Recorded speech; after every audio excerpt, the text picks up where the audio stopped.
It's the future. A 1, 2, y'all. It's the future. A 1, 2, it's the future. There ain't no future unless we build it now. It's the future. A 1, 2, y'all. It's the future. A 1, 2.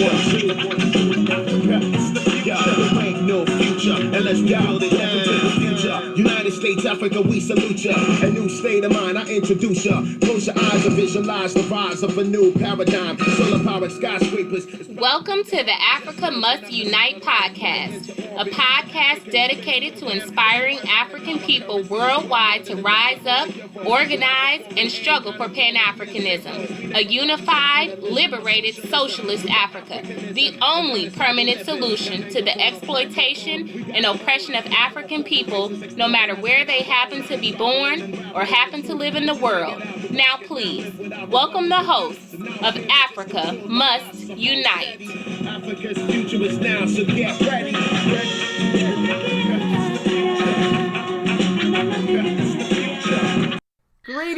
Greetings. I am Mama D. Greetings, African people. Welcome to Africa Must Unite podcast. And we are the Pan-African Revolutionary Socialist Party. Yes, we're coming to you in the new year, January 2021. Yes, Happy New Year, African people out there. I'm telling you. Podcast number 37. 37, all throughout Starting the world. year number 4.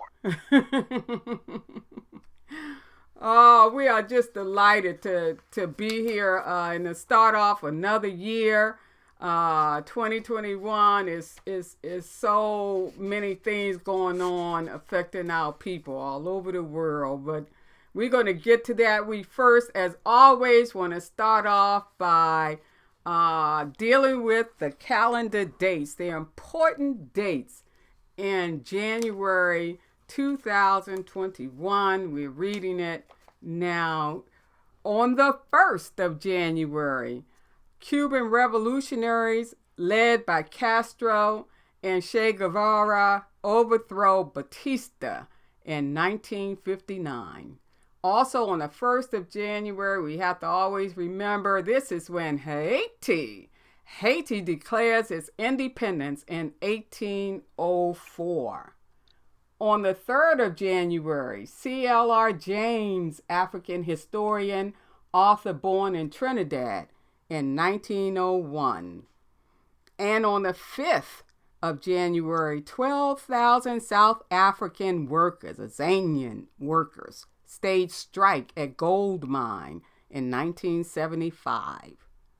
On the 6th of January, in 1820, 86 African Terrans gained their freedom, then boarded the Mayflower and sailed from the New York harbor to Sierra Leone.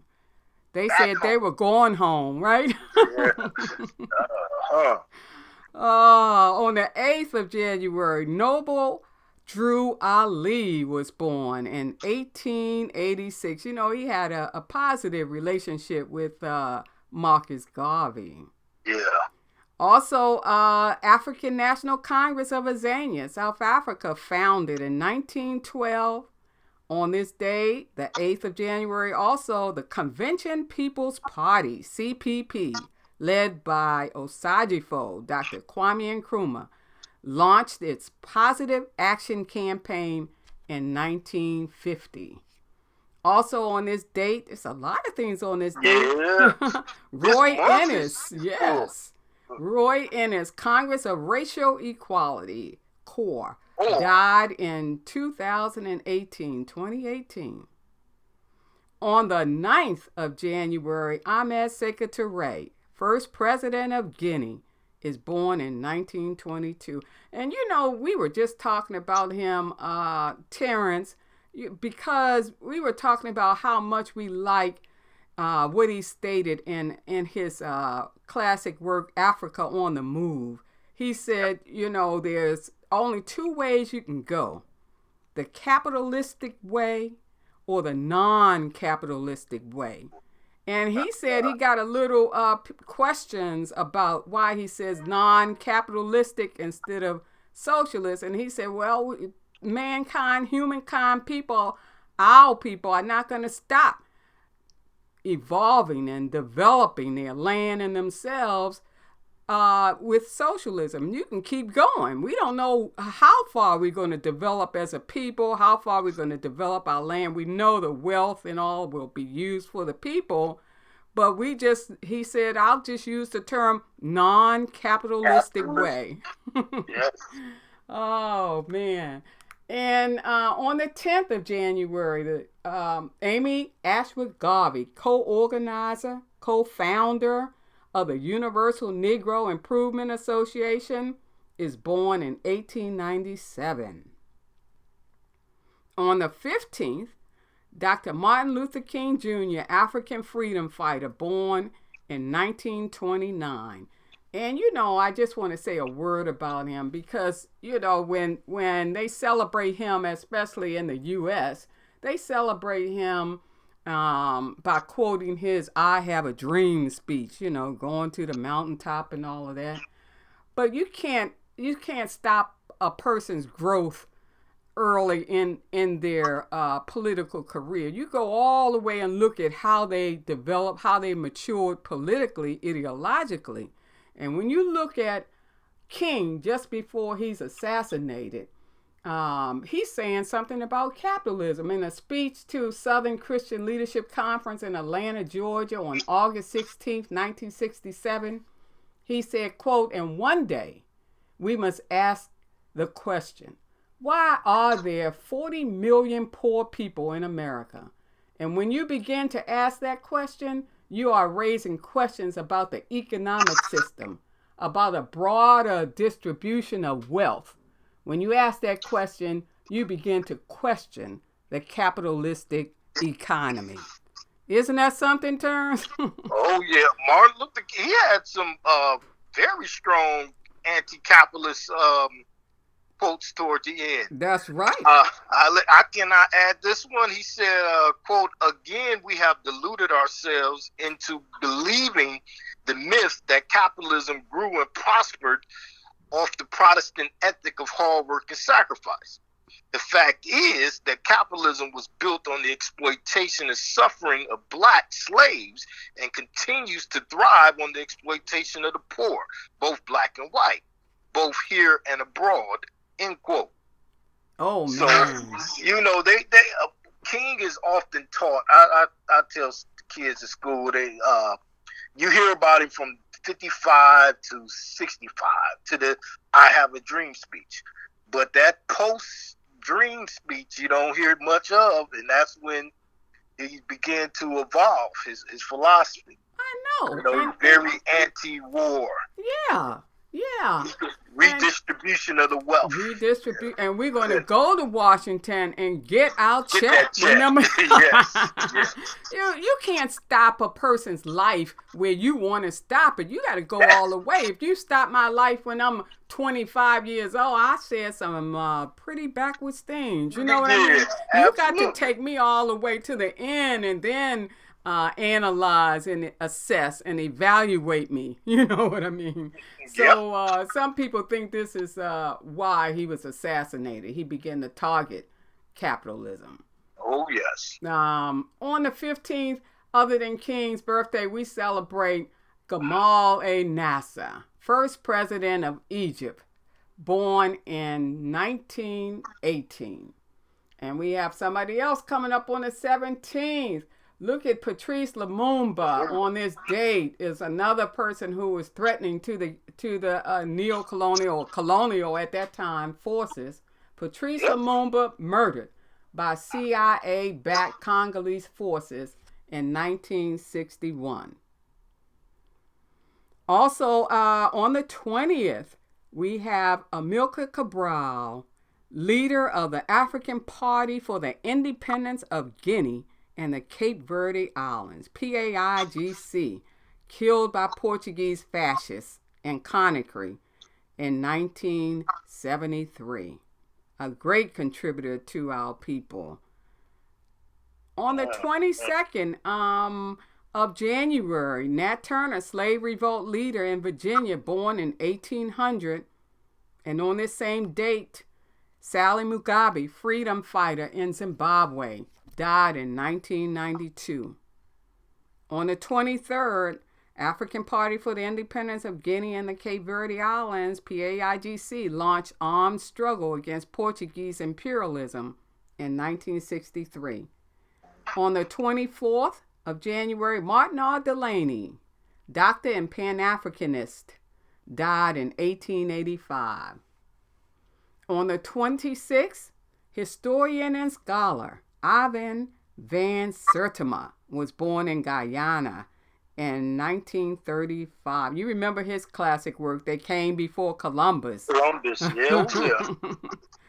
On the 28th, Zora Neale Hurston, author and folklorist, died in 1960. And Jose Marti, hero of Cuban struggle, born in 1853.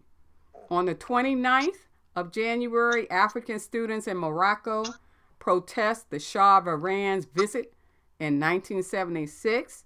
On the 30th, Mahatma Gandhi, the political and spiritual leader of the Indian independence movement, is assassinated in New Delhi in 1948. And last but not least, on the 31st of January, Jackie Robinson, baseball player, born in Georgia in 1919. Well, there we go. You know what? Speaking of that, Mama D, just baseball, at the time of this recording of this podcast, we'd be remiss if we don't mention yesterday was the passing of Hammering Hank Aaron. Isn't that something? Who, the home run king for so many years, breaking Babe Ruth's record. I know a couple of students who are in college now off his scholarship, off his scholarship group in his name. Yes. So he done put a couple of my former students in and through college. He's done a great job. 86 years old, and not only that, persisted, and it's an example of our ancestors, which is what we're really focusing on all this year. He's an example in how you persist and you struggle on, because he received so many threats. His life was in danger when he was about to break Babe Ruth's record, wasn't it? Absolutely. They was threatening to kill him. Threatening to kill him.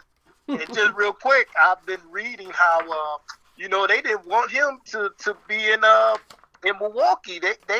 He had trouble getting a house in Glendale. See? When he first came here as a baseball player and things of that nature. So he definitely experienced it. Wow.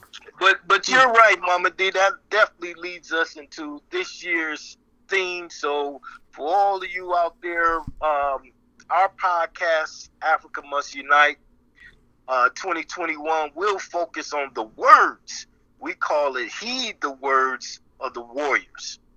Guided messages to uplift African people. So we're going to definitely focus in on the words of our ancestors, because they have them. And, they have messages that can guide and navigate our actions.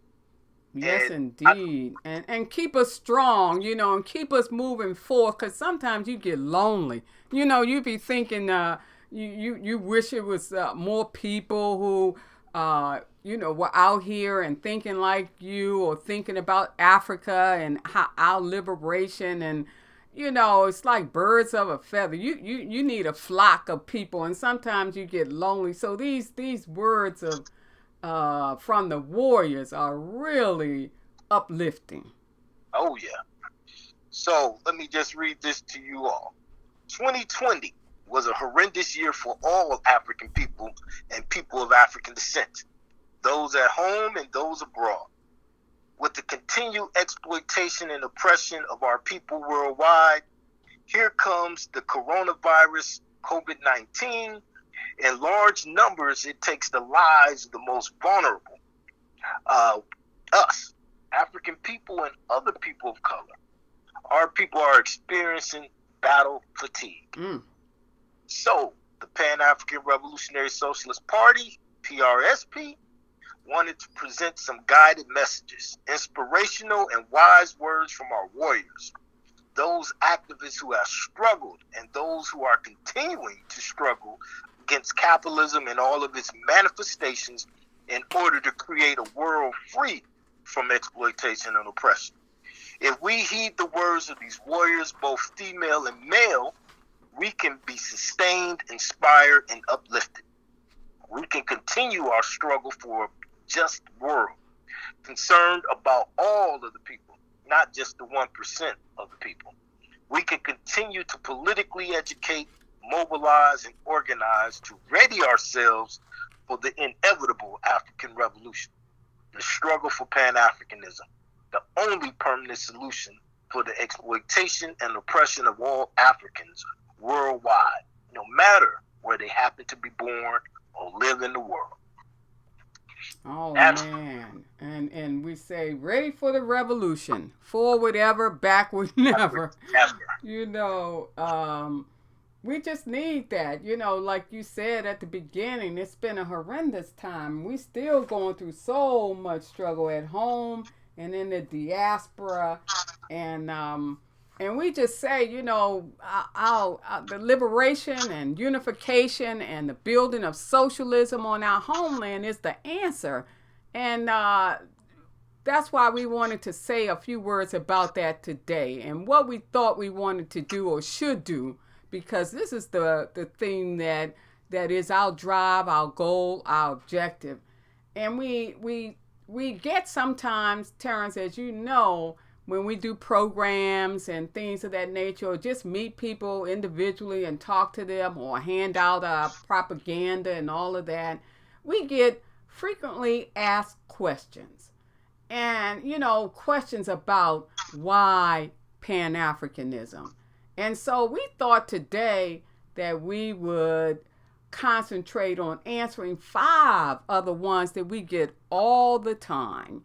And so, you know, we say Pan-Africanism is the liberation and unification of Africa under a socialist economic system. We heard what King said about capitalism. So we know we're looking for a different system, different economic system. And this is our goal, our objective as the Pan-African Revolutionary Socialist Party, PRSP. So the first question that I have to present is this that we get from people who we run into.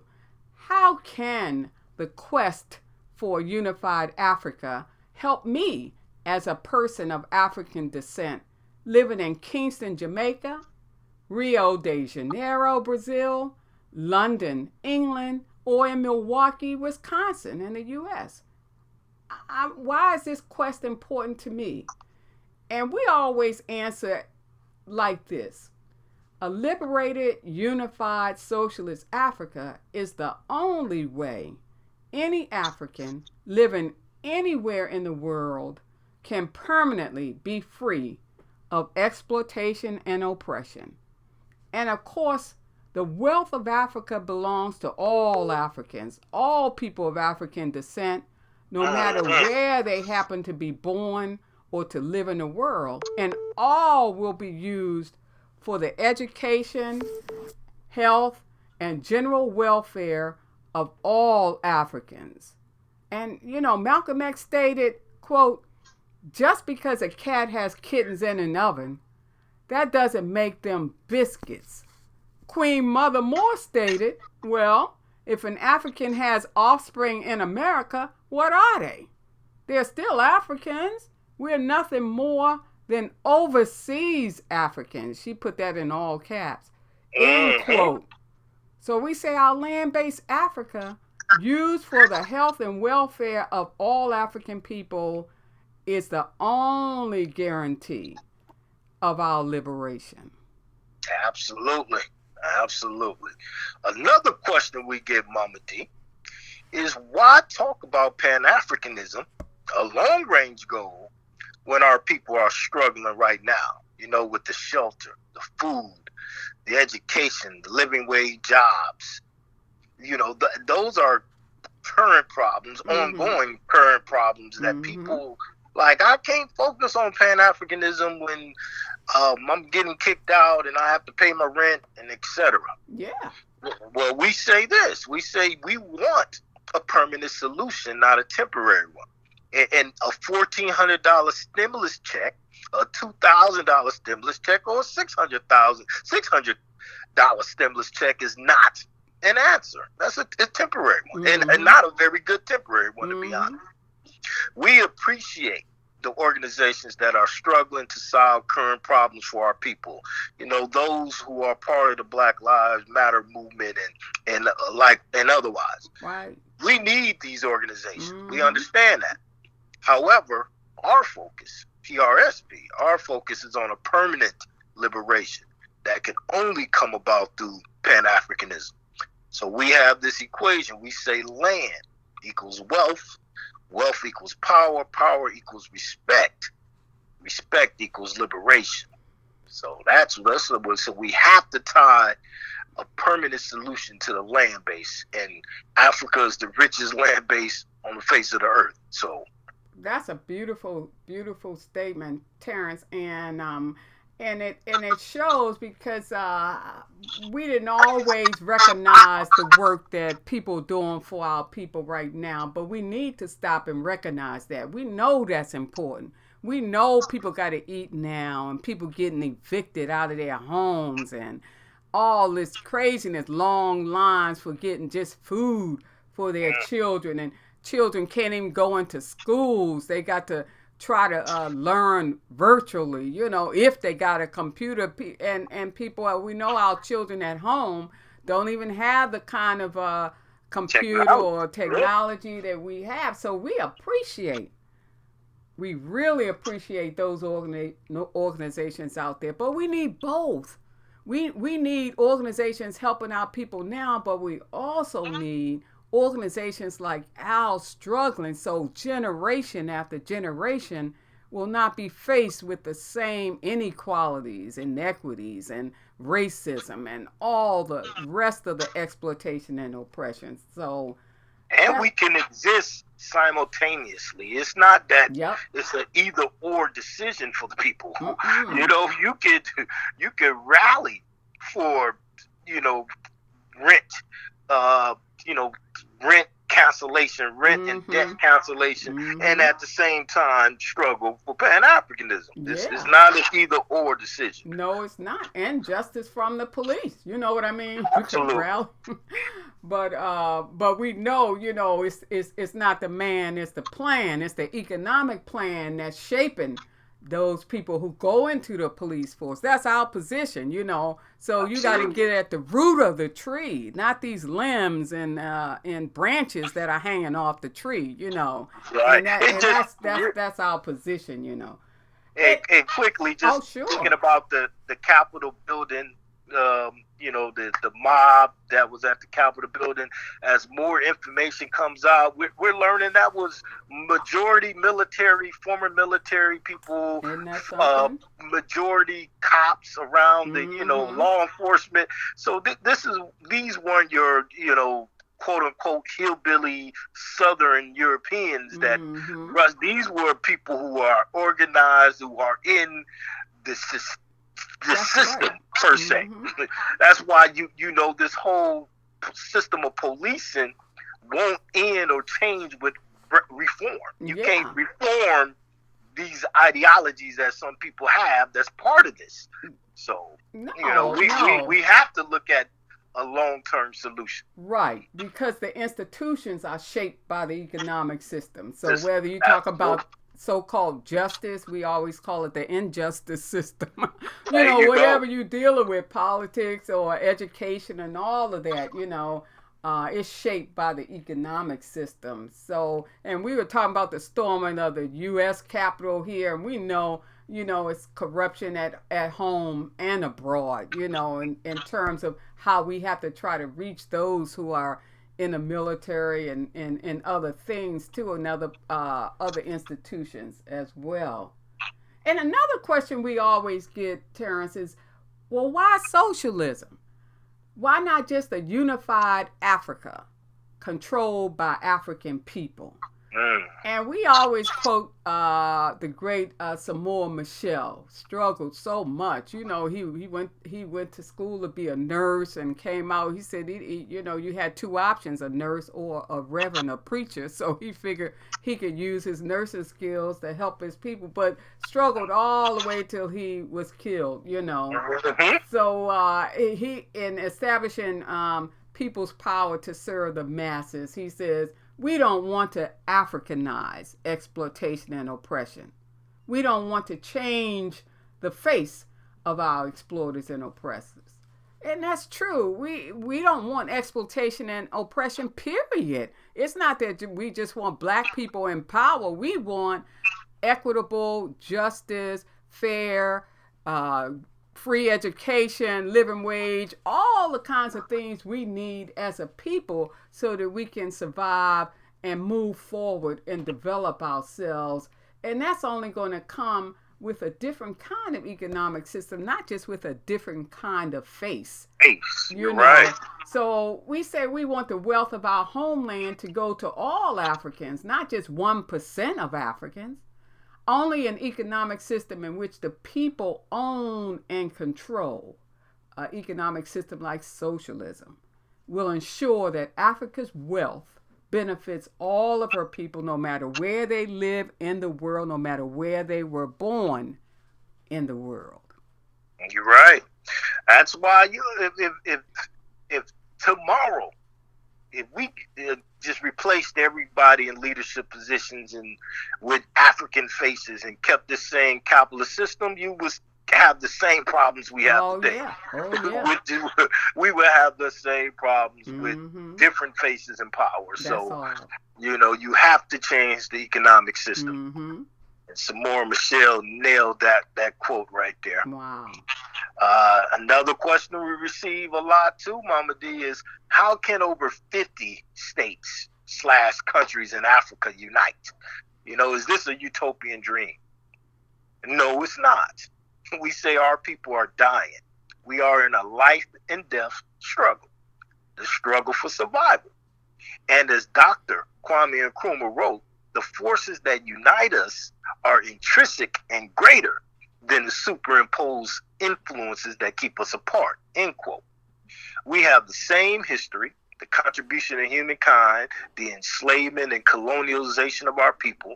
We have the same current reality, the exploitation and oppression, and thus the same goal, liberation. We will be forced to unite if we want to survive. And that unite is not only those African states, countries in Africa, but us Africans in the diaspora as well. Yeah, and we know land is central to that. You know, the land Africa. So, you know, uniting without the land don't give you the wealth that you need. You know, that ensures that you can have power to trade on a international stage. You know what I mean? So, you know, just the call for unity outside of the land is meaningless. So you need a unified socialist Africa, and you live anywhere. You know, because then your power.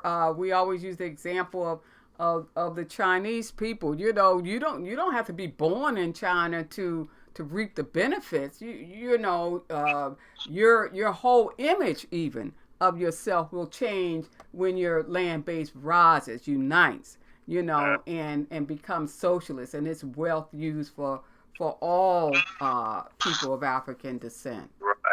And people, especially here in the diaspora, have to be made aware of that. When you talk black power or you talk changes, if those changes are not connected to Africa and its land, you're talking temporary changes that won't sustain. Oh, you're so right. That won't sustain. You know, you hear people say, oh, give us some land in the South, or, you know, we can build up another Black Wall Street. All those things, you know, will be destroyed if we don't have a land base to connect that wealth to. Really destroy. And, you know, people don't talk about that and don't know this work so much, but Toni Morrison wrote her one work that's called Paradise. And it was about that exact same thing. These Africans escaping, and they go and form their own town, and You know, they don't think about socialism, so they carry with them the same kind of patriarchal structure.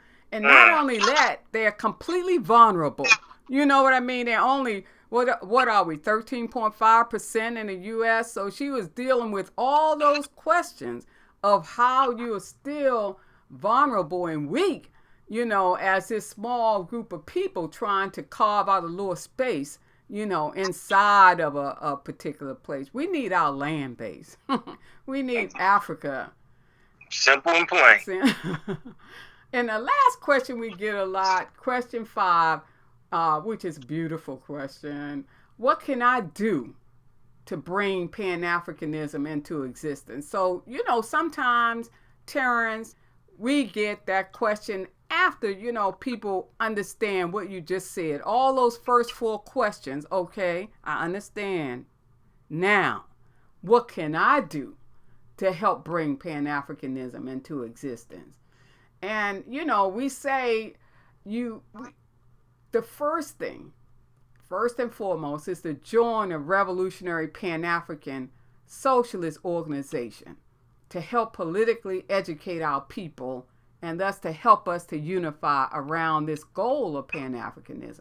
Because we need to be all on the same page, some people say, in monolithic unity around the fundamental questions. You know, we can have differences about a lot of things, but not differences about identity. We are an African people. Or about enemy. Our enemy, primary enemy, is capitalism and all of its manifestations, whether you talk about colonialism, neo-colonialism, settler colonialism, domestic colonialism, like Nkrumah and Malcolm called what we experience here in the U.S. Our objective, we talked about that all day, is Pan-Africanism, liberated, unified, socialist Africa. Our strategy, you got to get organized. No one person can do it by himself, herself, or otherwise these people we are honoring all this year, our warriors who set the example for us, all belong to organization. That's why we honor them. You got to be with like-minded people. In our tactics, political education, what we're talking about now, we got to know who we are. We got to know who our enemy is. And that once we get together in terms of that, then we talk about revolution. Because the capitalists ain't going to give up nothing to nobody without a fight. So eventually, you're talking about picking up arms and revolution. But you can't get there. You can't jump over political education and get a sizable mass of Africans worldwide thinking alike and deciding when and where and how. You have to have that first. So, you know, we have to get organized so that we can deal with and come around and unite around identity, enemy, objective, strategy, and tactics. Absolutely. And if you already belong to one of these revolutionary Pan-African socialist organizations, then we ask you, please encourage your organization to join with other revolutionary Pan-African socialist organizations so that we can more effectively politically educate our people and thus more quickly bring into existence a unified socialist Africa. A worldwide Pan-African movement. Woo! Yes. Yeah. So that's what we you know what, Mama D, I think with those questions we covered a lot. I mean, we answered.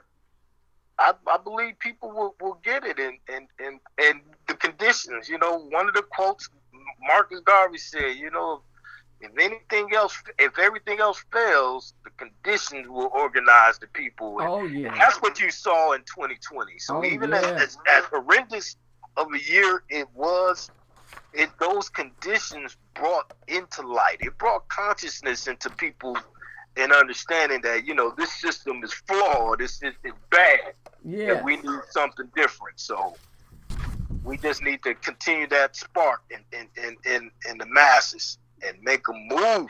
That's right. Toward our goal here. So we want to say, as usual, in subsequent months, at times with the help of invited guests, because we don't want you all just to continue to hear our voices. We love to have people out there. We will discuss various revolutionary messages from our warriors, guided to uplift African people. And Mama D will tell you the first two warriors we're going to talk about. Yes. So we say join us next month in February 2021 when we will highlight messages from Queen Mother Moore and Osagyefo Dr. Kwame Nkrumah on the topic of identity. Yes, we are an African people. Meanwhile, visit us at our website. And I just want to say our website is under construction, but we want you to definitely visit prsponline.org just to get some basic information about who we are. And we will update you when we finalize the updated website. Yes. You can always email us at PanAfricanRSP. Let me say that again. PanAfrican, PanAfricanRSP@gmail.com. Like us on SoundCloud, visit us on YouTube, and definitely leave comments on our Facebook page. And remember, organization is the key. Join us, the Pan-African Revolutionary Socialist Party, or some other revolutionary Pan-African socialist organization, because we know a union of African socialist states is on the horizon. Cairo kono Cairo be bambanding be Cairo duala andun Cairo le sotota Gambia be dunia be, you know, the whole world we stand in peace, you know, and we go for peace, and then peace shall stand and peace shall last. And we make it happen. We make it happen. We make it happen.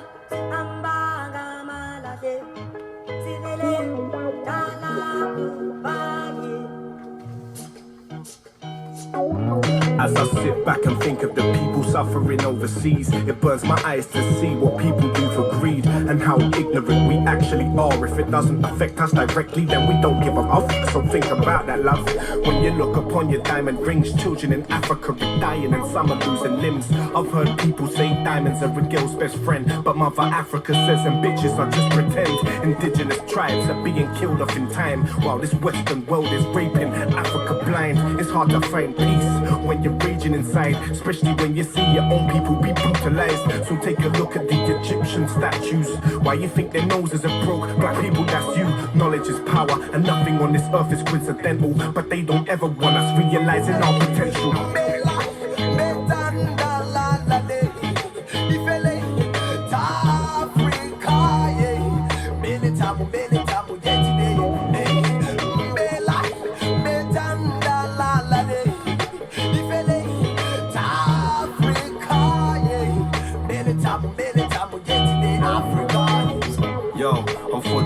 Of my people, Africa the motherland, deliver us from evil. No one came before you, that's why I adore you. Teach the kids about you, do anything for you. Garveyism, repatriate vision, Black Star, reparate, RBG coalition. Somalians fighting for survival on the shores, be labeled pirates by the underbeings laws. Selassie I fought with his back against the wall. Hotep, the father of medicine, the cure of soul. You feed the whole planet and they can't stand it. Physically, mentally, religiously, they attack it.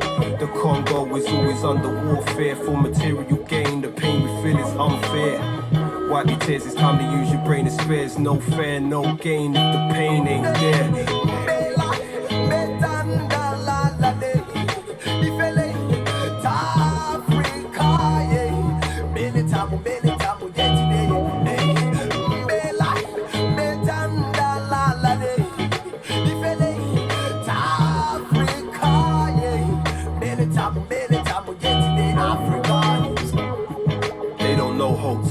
All they know is about how to load that tech. You diss Mother Africa, best protect that neck. That house nigga shit round here gets no respect. I don't rap for peas, I would've sold that from a long time. I rap for the streets, in war just like mine. Broke pocket, but you still floss, you love shine. Real wealth is land and material bloodline. Nowadays they don't care about our history, and before slavery is still a mystery. But if you dig for dirt, you're gonna find it. Run your fingers through the earth and pick up some diamonds. Families are dying while companies are buying diamonds. Oils, arms dealers are supplying. Both sides they are fighting. Little kids with AKs. It's not a hype thing, just open your eyes, kid.